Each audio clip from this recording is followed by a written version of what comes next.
के भाउसँग एक दिन रुँदै आउँछ अरे कुन पछि आउँछु भन्दै अब यो औँसीको छेकमा आउँछ। अस्ति सुगन्धाजुरा भाउजू आएछ हो अहिले त आइबस्नुहुन्छ त दाजु हो नि के भएर अब त बुढो भयो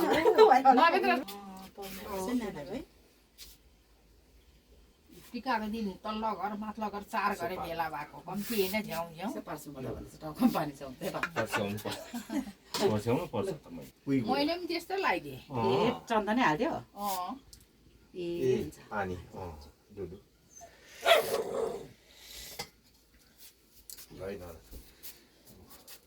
पहिला हातमा अलि छर्दियो न आशीर्वाद त हौ त्यहाँनिर अघि नवीनले के भन्दै थियो अरे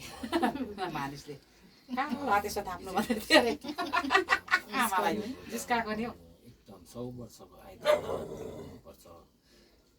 मजाले आशीर्वाद दियो है नानालाई दिदीभाइ सधैँभरि यसरी नै भेट्नुपर्छ आयु प्रदान राम्रो होस् नवदुर्गे भवानीको गुरु हजुरको आशीर्वाद होस्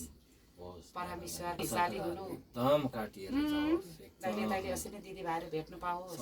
सदा यसरी नै हामी अब सालमा यसरी नै कति छ तिमीहरू 3 जना त छौ के गर्नु आशीर्वाद दियो है भान्जीलाई एकदम भाग्यमानी हुनु नौगरा सगरा नलागोस् दिन दशा नहोस् गुरु हजुरको आशीर्वाद नवदुर्गे भवानीको आशीर्वाद होस् हो हाकेको ताकेको चित्ताको पुगोस् भगवानको दाइनो भएर बस्नु भाना भान्जीहरू एकदम लामो आयु वरदान होस् 100 वर्षको एकदम शक्तिशाली भएर बस्नुपर्छ कहिले दुःख कष्ट नपाओस् नलागोस् एकदम अब चाहिँ कानमा फुलहरू नानालाई पहिला सिउरिदियो त उता पाती त्यहाँ कान कानमा सिउरिदिनु है टाउकोतिर लगाइदिनु त्यो होइन भने ठुलो लगाउ न हौ बिहा हौ त्यो छैन जतिको बुढो मान्छे गर्छ हौ यत्रो बिटा त कहाँ हो देखेन म त उसमा हेर्छु न युट्युबमा हेर्दै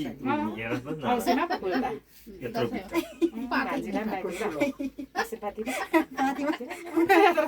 उहिले कोकुले आमाले के माथि खाँदा बाख्रा भयो नि लेपे गर्ने है सिउरिनु पर्छ त्यही त छेत्री बाहुनको भन्था जमरा सिउरी नानालाई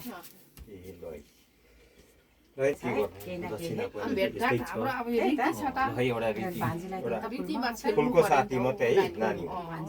आशीर्वाद धेरै फुलमा हुन्छ नाना यता आउनुहोस् है हामीले भोग्नुपर्छ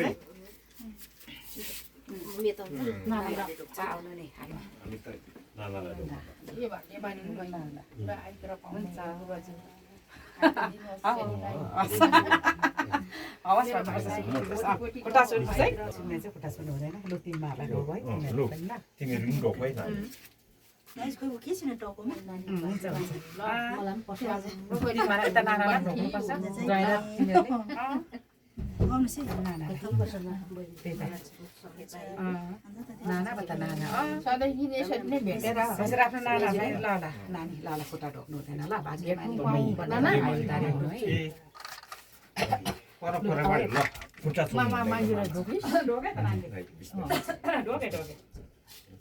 ए हो 12 महिनाको चाड के पसार है अस्ति आउनु भने के पुष्पालाई पनि आउँछ